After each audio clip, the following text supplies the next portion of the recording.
Salam, selamat sore, selamat datang dan selamat beribadah.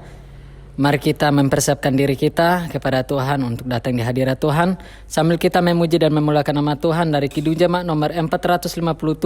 Ya Tuhan, tiap jam, dan saya mengundang jemaat Tuhan untuk bangkit berdiri.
Dan yakinilah bahwa pertolongan kita dalam ibadah sore hari ini adalah di dalam nama Tuhan yang menciptakan langit dan bumi. Turunlah atas kita sekalian kasih karunia dan damai sejahtera dari Allah Bapa, Allah Putra, dan Allah Roh Kudus. Amin. Jemaat, saya persilakan duduk kembali. Mari kita bersama-sama menaikkan pujian, memuliakan Tuhan kita dengan menyanyikan dari Kidung Jemaat 15, berhitung semua.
Pujilah Allah dalam tempat kudusnya.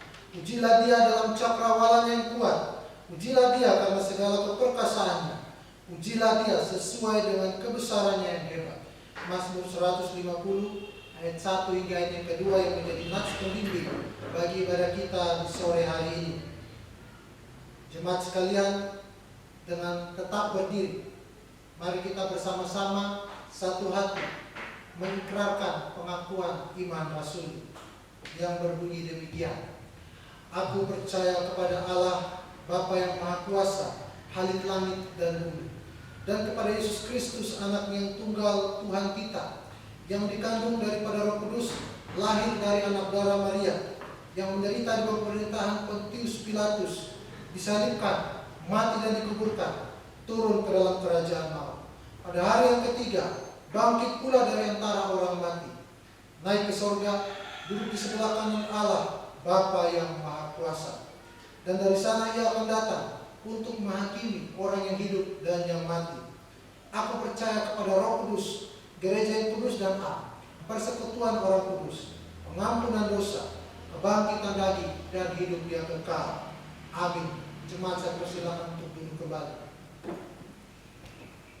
Mari jemaat sekalian, kita akan masuk dalam pengakuan dosa. Kita menyadari akan setiap dosa dan kesalahan yang telah kita buat selama ini. Persiapkan hati kita untuk masuk dalam doa pengakuan dosa. Mari kita menyanyikan pujian meski tak layak dirimu.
Ya Allah Bapa kami, Allah yang mencintai kami. Kami datang ke hadirat-Mu ya Tuhan. Kami menyadari akan setiap dosa dan kesalahan yang telah kami perbuat Tuhan. Kami menyadari akan setiap kesalahan yang kami perbuat, baik itu secara sengaja maupun secara tidak sengaja yang kami menghakiminya Tuhan. Oleh karena itu ya Tuhan, pada saat ini kami mohon pengampunan daripada-Mu ya Tuhan. Ampuni kami ya Tuhan. Luruskanlah kami dan layakkanlah kami untuk menghadap hadirat-Mu ya Tuhan. Berikanlah kami hati yang baru dan perbaharuilah kami dari hari ke hari, agar kami dapat hidup seturut dengan kehendak-Mu. Dan sebentar juga Tuhan, kami akan bersama-sama mendengarkan firman. Tolong setiap kami Tuhan, agar firman yang disampaikan dapat tertanam dan bertumbuh dalam hati setiap kami. Tolong hamba-Mu Tuhan yang memberitakan firman. Terima kasih Tuhan. Ini doa kami, ini permohonan dan ucapan syukur kami. Kami naikkan ke hadirat-Mu hanya di dalam nama Tuhan kami Yesus Kristus. Kami sudah berdoa. Amin. Jemaat sekalian, kita akan masuk dalam pemberitaan firman Tuhan dan pembacaan tentang katekismus Heidelberg. Saya mengajak kita semua bersama-sama membuka bagian firman Tuhan dari Matius pasal yang kelima ayat 33 hingga ayatnya ke-37. Matius pasal yang kelima ayat 33 hingga ayatnya ke-37. Saya akan membacakannya bagi jemaat sekalian. Demikian firman Tuhan. Kamu telah mendengar pula yang difirmankan kepada nenek moyang kita, jangan bersumpah palsu, melainkan peganglah sumpahmu di depan Tuhan. Tetapi aku berkata kepadamu, jangan sekali-kali bersumpah baik demi langit, karena langit adalah tahta Allah, maupun demi bumi, karena bumi adalah tumpuan kakinya, ataupun demi Yerusalem, karena Yerusalem adalah kota raja besar. Janganlah juga kau bersumpah demi kepalamu, karena engkau tidak berkuasa memutihkan atau menghitamkan sehelai rambut pun. Jika ya, hendaklah kamu katakan ya, Jika tidak, hendaklah kamu katakan tidak. Apa yang lebih daripada itu berasal dari si jahat. Amin. Demikian firman Tuhan. Selanjutnya jemaat sekalian, kita akan mendengarkan pembacaan Katekismus Heidelberg minggu yang ke-37. Pertanyaan 101 dan 102. Pertanyaan 101. Tetapi bolehkah juga kita bersumpah demi nama Allah sesuai dengan kehendaknya? Jawab, boleh. Kalau pemerintah menuntut hal itu daripada rakyat, atau karena keadaan darurat, supaya dengan demikian kesetiaan dan kebenaran dapat dibuktikan guna kehormatan nama Allah dan kebaikan sesama manusia kita. Karena bersumpah secara demikian itu berdasarkan firman Allah, maka sebab itu juga orang-orang suci pada perjanjian lama dan baru berbuat demikian dengan sebenarnya. Pertanyaan 102. Bolehkah kita bersumpah demi nama orang-orang keramat atau demi nama makhluk lain? Jawab, tidak boleh. Karena bersumpah dengan benar ialah berseru kepada Allah saja, supaya ia sebagai satu-satunya yang mengetahui isi hati manusia sudi memberikan kesaksian tentang kebenaran dan menghukum saya kalau saya bersumpah dusta, dan tidak ada makhluk yang berhak mendapat kehormatan itu. Sekian pembacaan dari Katekismus Heidelberg. Shalom, selamat sore jemaat sekalian. Kita sungguh bersyukur bahwa di tengah pandemi ini kita boleh diberikan Tuhan kesempatan untuk bersama-sama mendengarkan firman Tuhan. Walaupun pada minggu ini kita mengalaminya dengan cara yang berbeda, yaitu secara daring atau online. Namun mari kita bersama-sama bersyukur untuk kesempatan ini, bahwa Tuhan masih mengizinkan kita sekali lagi untuk bersekutu, walaupun secara terpisah di rumah kita masing-masing. Jemaat sekalian, berbicara mengenai sumpah, tentunya kita sangat familiar dengan istilah ini. Sumpah secara singkat dapat diartikan sebagai sebuah kesaksian yang menguatkan suatu kebenaran atau sebuah janji yang diikrarkan tentang suatu hal, misalkan janji pernikahan. Dalam definisinya, saya membagikan sumpah di dalam dua aspek, yaitu aspek positif dan aspek negatif.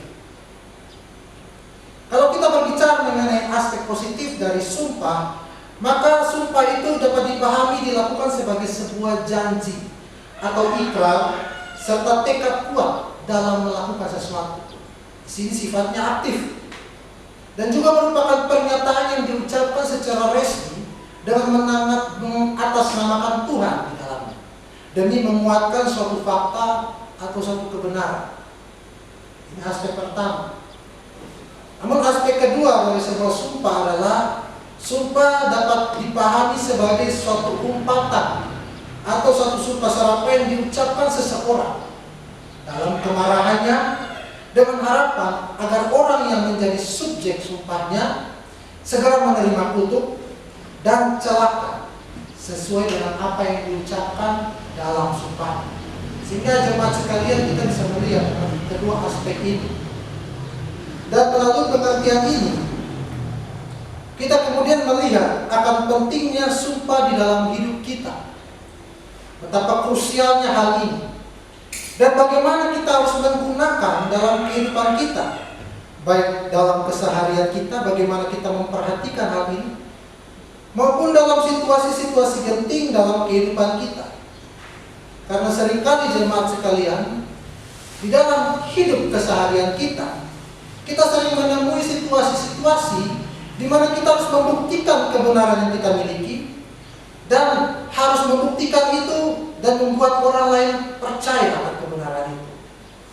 Dan dalam pembuktiannya kita sering diperhadapkan dengan situasi yang mungkin biasa-biasa saja, seperti dalam keluarga, kalangan teman-teman, atau dalam lingkungan kerja kita. Namun ada juga situasi yang memang genting, situasi yang resmi, yang sangat membutuhkan kejujuran dan pembuktian melalui sumpah ini, seperti di pengadilan contohnya, ataupun saat kita mengalami yang namanya sumpah jabatan bagi yang bekerja. melihat bahwa sumpah hanya diizinkan untuk penggunaan dalam situasi resmi saja.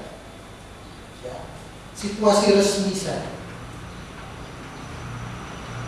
Dan mereka yang sering jatuh dalam kesalahan atau kesalahpahaman akan hal ini, kebanyakan mereka berusaha untuk mementingkan diri mereka. Mereka berusaha untuk terlihat benar. Mereka berusaha untuk mempertahankan kebenaran mereka dalam situasi-situasi yang tidak resmi.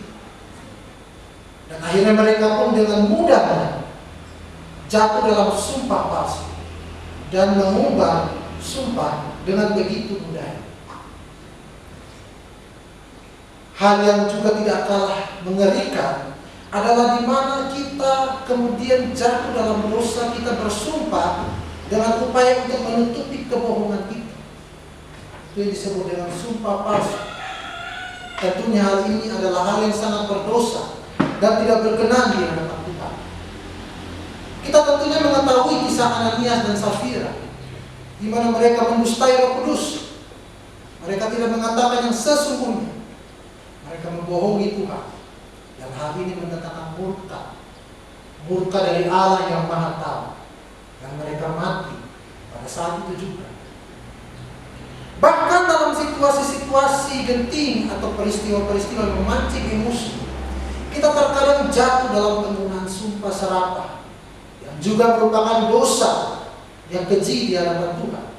Kita menyumpahi orang itu agar orang itu mengalami kecelakaan, karena orang itu sebelumnya membuat kita kesal atau hampir mencelakai kita. Hal-hal demikian saya sangat yakin akrab dengan keseharian kita. Hal-hal demikian saya sangat yakin kita semua pernah melakukan atau setidaknya mengalami. Namun jemaat sekalian, firman Tuhan yang melawat kita pada petang hari ini memberikan kita sebuah pemahaman baru dan juga peringatan keras kepada setiap kita yang mungkin pernah menyalahgunakan sumpah atau mempergunakannya untuk maksud yang jahat. Yesus dalam khotbahnya di bukit memperingatkan dengan keras tentang aturan dalam mengucapkan sumpah.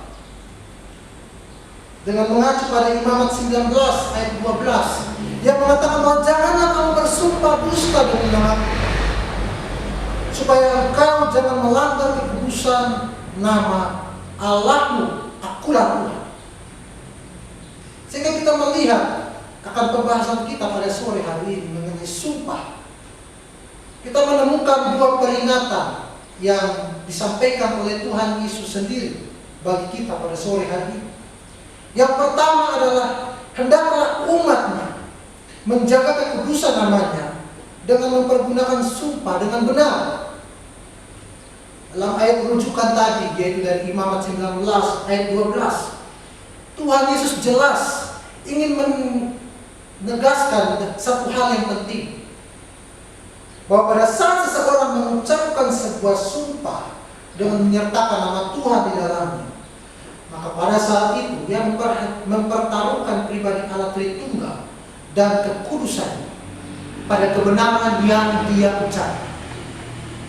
Dari sini kita dapat bersama-sama memahami akan pentingnya sumpah itu.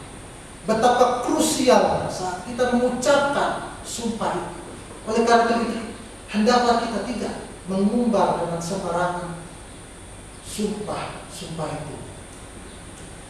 Sehingga hal ini menjadi penting bagi kita jemaat sekalian untuk pertama-tama menyadari akan kekudusan nama Tuhan.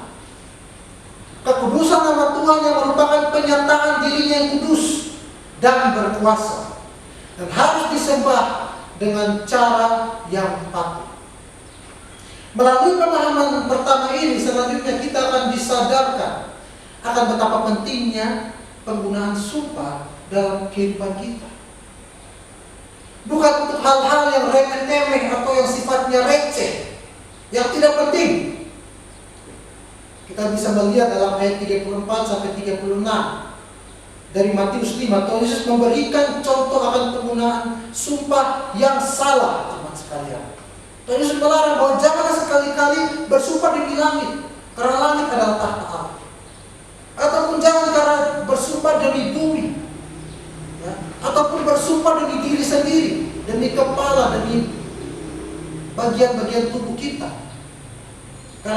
sendiri tidak punya kuasa atas diri kita. Diri kita adalah milik Tuhan. Alam semesta ini adalah punya Tuhan. Dunia dan seisinya. Oleh karena itu penggunaan sumpah yang salah akan membawa kita ke dalam dosa. Akan membawa kita kurang lebih ke dalam penyembahan berhala, karena kita mengatasnamakan hal-hal yang sebenarnya tidak berkuasa. Hal-hal yang sebenarnya adalah miliknya Tuhan. Dan ini adalah salah. Sebagaimana disampaikan dalam pertanyaan ke-102 bahwa bolehkah kita bersumpah demi nama orang-orang keramat atau demi makhluk lain? Dengan tegas katekismus menegaskan bahwa tidak boleh. Oleh karena itu, mari kita melandasi sumpah kita hanya dalam Tuhan saja, bukan di dalam hal-hal yang lain. Sehingga secara tidak langsung Yesus ingin menekankan esensi dari sumpah itu, yaitu bahwa landasannya yang benar serta motivasinya yang juga benar. Dengan demikian jemaat sekalian, sumpah yang benar bukanlah sumpah yang dilandasi atas hal-hal yang tampaknya megah atau hal yang bersifat material, yang tampaknya dapat menjamin kebenaran yang kita sampaikan. Seperti yang sudah saya jelaskan tadi, langit, Yerusalem, atau diri kita sendiri. Sumpah yang berkenan di hadapan Allah adalah sumpah yang dilandaskan pada Allah sendiri sebagai satu-satunya sumber kebenaran, dan juga berdasarkan fakta kebenaran ataupun komitmen pribadi untuk melakukan sesuatu dan dilakukan pada momen-momen krusial yang penting dalam kehidupan kita. Baik itu pernikahan contohnya, saat kita menjadi saksi dalam pengadilan, ataupun saat kita mengalami sumpah jabatan. Bukan malah dipergunakan seenaknya dalam peristiwa apapun dalam kehidupan kita. Jemaat sekalian, bagian yang kedua, peringatan dari Tuhan Yesus bahwa hendaklah umatnya hidup dalam kejujuran dan mempergunakan setiap kata-kata yang keluar dengan bertanggung jawab. Pada bagian akhir dari pembahasan di ayat 37, Tuhan Yesus memberikan suatu kesimpulan yang penting dari pengajarannya terkait sumpah. Dengan simpel Tuhan Yesus mengatakan bahwa jika ya, hendaklah kamu katakan ya; jika tidak, hendaklah kamu katakan tidak. Apa yang lebih dari itu berasal dari si jahat. Sehingga jemaat sekalian, inti dari pengajaran Yesus adalah sebuah pengajaran tentang bagaimana kita mempergunakan mulut kita, mempergunakan perkataan kita untuk memuliakan Allah, mempergunakan kata-kata untuk membangun dan memberitakan kebenaran, mempergunakan kata-kata yang kita ucapkan dilandasi atas fakta-fakta kebenaran yang ada, sehingga melalui semuanya itu kita dapat memuliakan Allah. Saat kita mengambil sumpah atau janji dalam pernikahan kita, kita benar-benar menjadi orang yang setia kepada pasangan kita.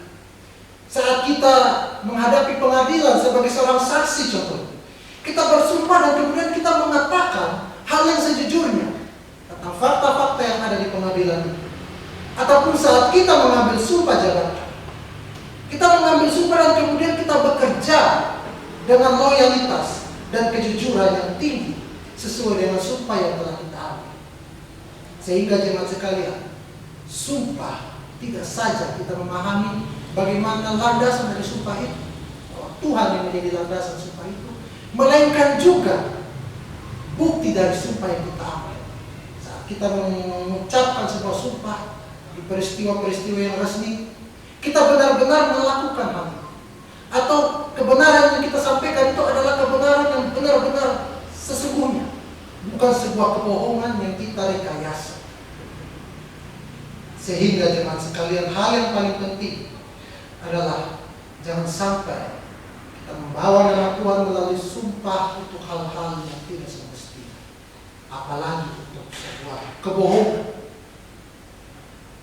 Untuk hal-hal ini, keseharian kita, katakan ya jika itu memang iya, dan tidak jika itu memang tidak.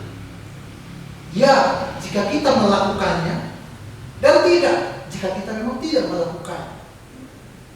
Lebih dari itu, kita akan masuk dalam pencobaan yang berasal dari iblis.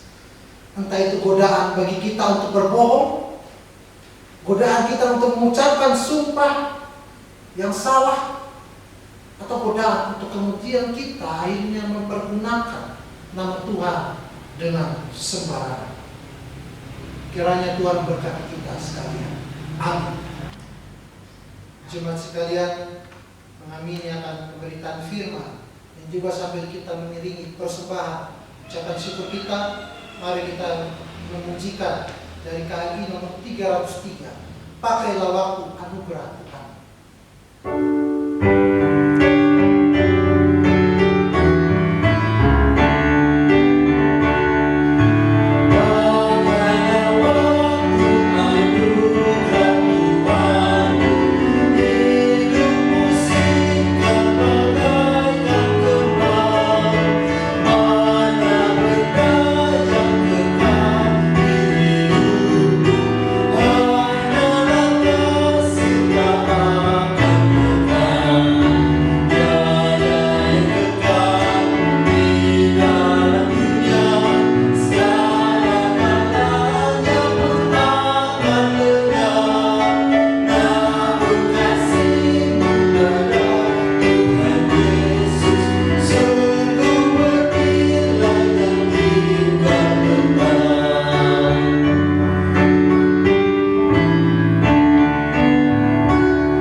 Kita berdoa. Tuhan adalah Bapa kami yang berada di dalam kerajaan surga. Sungguh kami mengucap syukur Tuhan untuk berkat yang telah Kau berikan dalam kehidupan kami. Nah, saat ini Tuhan, kami bersyukur untuk firman yang boleh kami sama-sama dengarkan. Kiranya firman ini ya Tuhan memberikan kami pemahaman baru dalam kami menjadi orang-orang yang bertanggung jawab dalam mempergunakan sumpah, dalam mempergunakan kata-kata yang keluar dari mulut kami. Tolong kami Tuhan, berikanlah kami hikmat untuk melakukan hal itu Tuhan. Pada saat ini juga Tuhan kami sungguh mengucap syukur untuk persembahan yang telah kami berikan. Kiranya persembahan ini ya Tuhan boleh berkenan kepadamu sebagai alat dalam membangun akan pelayanan dan gereja Tuhan di tempat ini. Kami juga berdoa Tuhan untuk situasi saat ini di mana pandemi akhirnya mengharuskan kami untuk menjalani ibadah online. Tuhan kiranya tolong akan setiap proses yang dilakukan baik oleh tim hamba Tuhan dan juga tim multimedia agar ibadah ini boleh tetap berjalan dengan lancar walaupun secara online Tuhan. Dan kiranya Tuhan terus menolongkan, berikan kami hikmat, kesehatan dan kekuatan. Jauhkan juga setiap jemaat Tuhan dari wabah pandemi yang menyebar saat ini.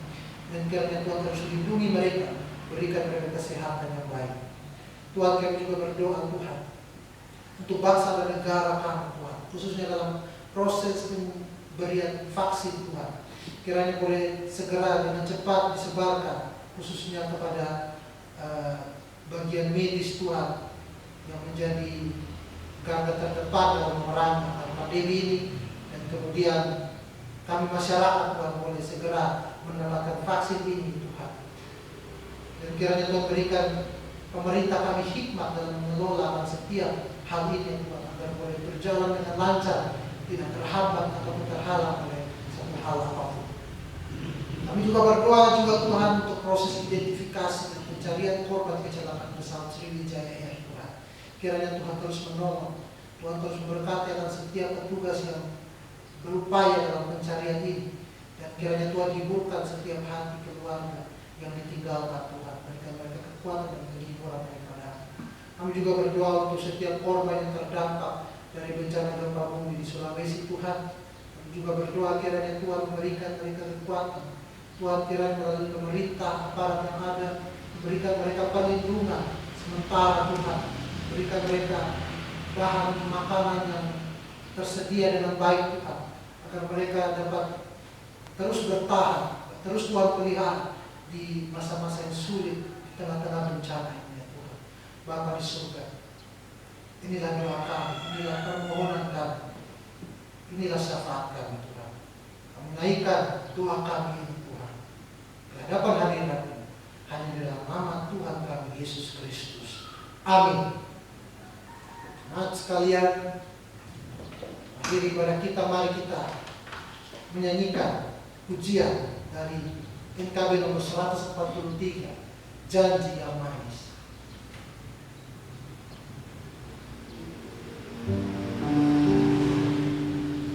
Kita nyanyikan bait yang pertama dan bait kedua akan kita nyanyikan dengan sikap berdiri, mempersiapkan hati kita menerima berkat.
Arahkanlah hatimu ke hadapan Tuhan dan terimalah berkat Tuhan.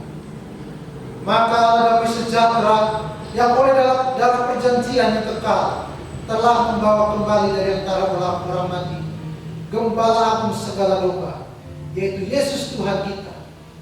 Kiranya memperlengkapi kami untuk segala yang baik, untuk melakukan kehendak-Nya dan mengerjakan di dalam kita apa yang berkenan kepada-Nya. Oleh Yesus Kristus, bagi Dialah kemuliaan sampai selama-lamanya. Amin. Bapa, terima